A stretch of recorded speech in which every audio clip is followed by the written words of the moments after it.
Hello friends, and welcome to today's episode. A 12-year-old boy named Fabiano was taken away by a man in a mask. This was caught on tape. Later, it was found out that his first target was the boy's younger brother, who was 8 years old at the time. Fabiano fought to save the life of his brother. On March 31, 2023, a 12-year-old boy was dragged out of his home in Mora, Australia by a man wearing a wig and a face mask. The man was caught on tape. The masked man, who turned out to be Jonathan Richard Anthony, was seen on the CCTV video heading into the house and going straight to where the children were sleeping. He walked in as if he knew where to go, according to reports. In the video, Fabiano, a 12-year-old boy, is seen getting out of bed in the middle of the night without a shirt on and without shoes. Even though he was still confused, he was able to fight Anthony off with the help of his dog. After getting away from Anthony, Fabiano quickly realized that his younger brother, who slept in the same room, was missing. He ran back into the house and sounded the alarm. The kidnapping happened very early in the morning, at 4 a.m. Raiden Pitcathley, a family friend who was living with them on the same farm, was told right away by Fabiano. With his heart racing, he said in a shaky voice, "My brother is missing. Someone tried to drag me out."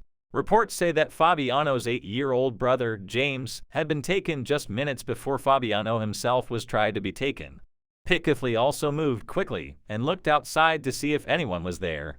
He didn't see anyone, so he got in his car and started looking. Soon, the cops joined the scary search, and it wasn't long before Fabiano heard his brother say, "I'm over here." James was lost for 3 long, hard hours, but at 7 o'clock, the 8-year-old was found at the house next door. Anthony, the thief, had lived near the family for years, but they didn't talk to him much. Anthony was charged with a number of crimes, including child stealing and loss of liberty, holding a child under 16, 2 counts of aggravated burglary, using a disguise to commit a crime, and criminal damage. No one knows why Anthony took the child. He will stay in jail until May, when he is due in court. Steve Uzis was working about 2 hours from home when James and Fabiano were fighting for their lives. The dad of 2 kids admitted that seeing the CCTV video made him feel sad. "I look at my son and how he fights the guy, and I'm very proud of him," he said. Uzis was shocked by what happened because he had never thought something like this would happen in their small town. But when he heard what happened, he ran to the police station to comfort his boys. He said, "Now you're safe, Daddy's here. Nobody can hurt you." The news made sense to make the father sad, but just a few hours later, the boys were happy as can be, with James looking out the car window and smiling for the cameras. "They've always been happy kids," Uzis said. Most of all, the father was happy that his kids were safe and healthy. The boys were taken to the hospital for a general checkup. They were lucky that they didn't have to wait long and could get home quickly. The officials also noticed how brave Fabiano was.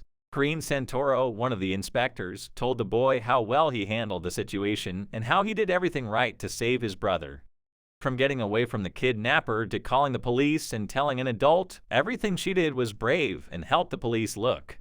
But the inspector did say that it was a very traumatic event. After going through something that changed his life so much, Uzis made sure to spend special time with his boys and took them quad riding near their home. In the meantime, the forensic police questioned the kidnapper and got accounts from the boys to try to figure out what happened. That's it for today, friends. Please let us know what you think about this story. Thank you for watching, and we'll see you soon for more amazing stories.